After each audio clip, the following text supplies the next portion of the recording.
Hello दोस्तों, कैसे हैं आप सभी। उम्मीद करता हूँ आप सभी बहुत ही अच्छे होंगे।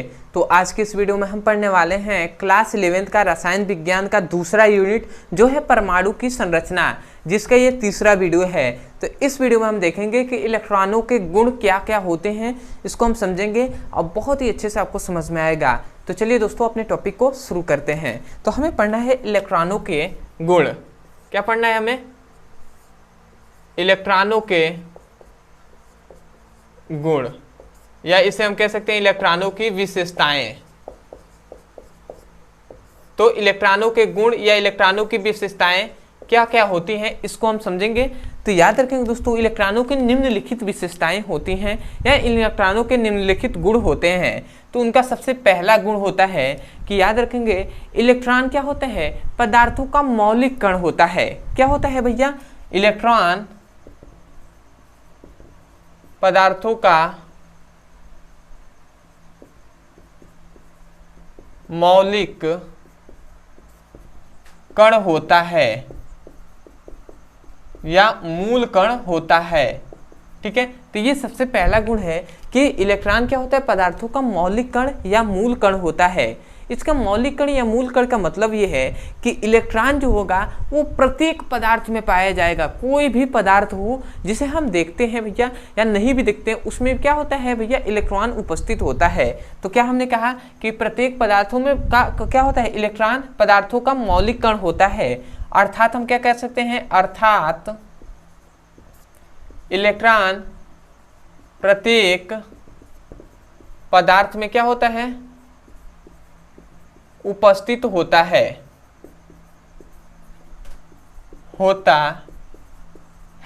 तो ये हमने सबसे पहला गुण बता दिया। अब आते हैं हम इसके दूसरे गुण पे।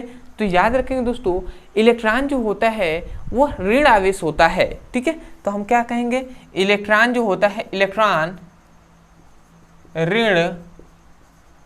ऋणावेश होता है तथा इसे भैया ई माइनस से या -1 E0 से प्रदर्शित करते हैं। क्या करते हैं? प्रदर्शित करते हैं। तो हमने क्या बताया कि इलेक्ट्रॉन जो होता है वो ऋण आवेश होता है तथा इसे हम E- से या -1 E0 से प्रदर्शित करते हैं या दर्शाते हैं। ठीक है, तो ये आपको समझ में आ गया होगा। तीसरा याद रखेंगे कि जो इलेक्ट्रॉनों पर आवेश कितना होता है। तो याद रखेंगे इलेक्ट्रॉन पर आवेश, यदि आपसे कोई पूछ दे कि एक इलेक्ट्रॉन पे कितने आवेश होते हैं, तो ये आपको याद रखना है 1.6 × 10⁻⁻19 कूलाम का क्या होता है, ऋणावेश होता है। तो यहाँ पे माइनस होता है ना कि ऋण आवेश होता है, इसका मतलब आगे हम क्या लगाएंगे, माइनस लगा देंगे।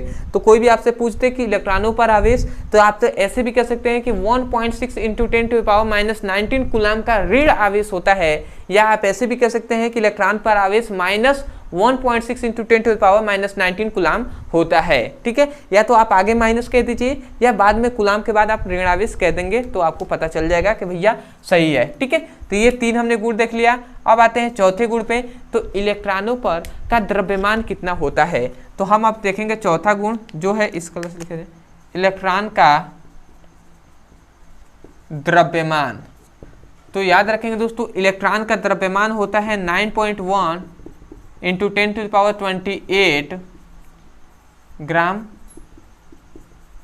होता है। ठीक है, तो इलेक्ट्रॉनों का द्रव्यमान 9.1 × 10⁻28 ग्राम होता है। ये हो गया। अब पांचवा गुण याद रखेंगे कि इलेक्ट्रॉनों का द्रव्यमान एक और तरीके से हम कह सकते हैं कि इलेक्ट्रॉन का द्रव्यमान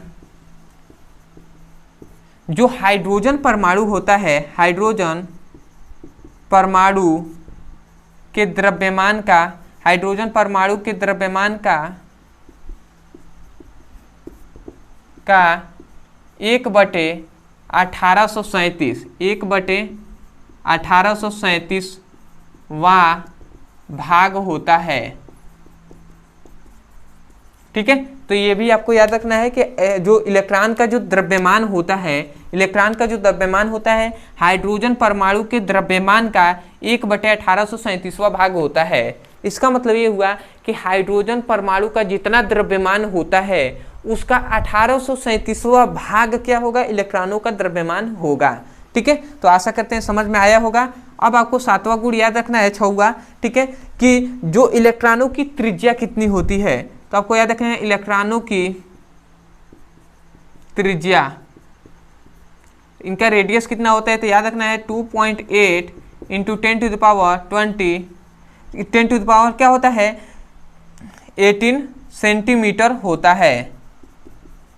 तो ये आपको याद रखना है कि इलेक्ट्रॉनों की त्रिज्या 2.8 मतलब 2.8 इंटू 10⁻, मतलब क्या कर सकते हैं इसे हिंदी में, तो मतलब 2.8 इंटू 10⁻20 क्या 18 सेंटीमीटर हम कह सकते हैं। ठीक है, तो आशा करते हैं ये जो है आपका अच्छे से समझ में आ गया होगा। ठीक है, कि इलेक्ट्रॉनों के गुण क्या क्या होते हैं। तो ये जो आपके गुण हैं इसमें से आपको मुख्यतः आपको 3-4 गुण याद रखना है। जो है सबसे पहला कि इलेक्ट्रॉन क्या होते हैं, ऋण आवेश होते हैं, और ये इलेक्ट्रॉनों पर इतना आवेश होता है, और इलेक्ट्रॉनों का द्रव्यमान, और ये आपको याद रखना है कि इलेक्ट्रॉनों की क्या होती है, त्रिज्या इतनी होती है। तो ये लगभग मतलब जितने इंपॉर्टेंट है वही लिखवाए गए हैं। इसको छोड़कर सबसे ज़्यादा ये 5 इंपॉर्टेंट है जो बहुविकल्पी में पूछे जाते हैं। ठीक है, तो आपको इसको याद रखना है। तो आशा करते हैं दोस्तों आपको अच्छे समझ में आ गया होगा। तो यदि आप हमारे चैनल पर नए होंगे तो सबसे पहले तो मैं यही कहूँगा कि चैनल को सब्सक्राइब कर दीजिए, क्योंकि आप भी देख सकते हैं कि चैनल पे भी उतने ज़्यादा सब्सक्राइबर नहीं है, और यदि आप सपोर्ट नहीं करेंगे तो कौन सपोर्ट करेगा ना। ठीक है, तो इसलिए चैनल को सब्सक्राइब कर दीजिएगा, वीडियो को लाइक कर दीजिएगा, और हो सके तो कमेंट सेक्शन में हमें जरूर बताइएगा कि आपको वीडियो कैसा लगा। अदरवाइज यदि कोई भी टॉपिक समझ में नहीं आता है तो उस टॉपिक का नाम लिखिए यूट्यूब पर, और अंत में हमारे चैनल का नाम लिख दीजिए, वीडियो आपको मिल जाएगा। जैसे यदि इलेक्ट्रॉनों का गुण आपको जानना है तो आप लिखिए इलेक्ट्रॉनों के गुण ब्रदर सर, आपको वो वीडियो मिल जाएगा, वहां से जाकर आप अच्छे से पढ़ाई कर सकते हैं। या यदि आप क्लास 11th का फिजिक्स केमिस्ट्री बायोलॉजी का सीरियसली पढ़ाई करना चाहते हैं, चैप्टर वाइज सीक्वेंस में एक एक करके वीडियो को देखना चाहते हैं, तो इस वीडियो को डिस्क्रिप्शन बॉक्स में फिजिक्स केमिस्ट्री बायोलॉजी तीनों का लिंक दिया जाएगा। उस लिंक पर क्लिक करके आप चैप्टर वाइज सीक्वेंस में एक एक करके वीडियो को पढ़ सकते हैं और अपने सुंदर से नोट्स बना सकते हैं। तो चलिए दोस्तों आज के लिए इतने ही, मिलते हैं अगले वीडियो में, तब तक के लिए धन्यवाद। जय हिंद, जय भारत।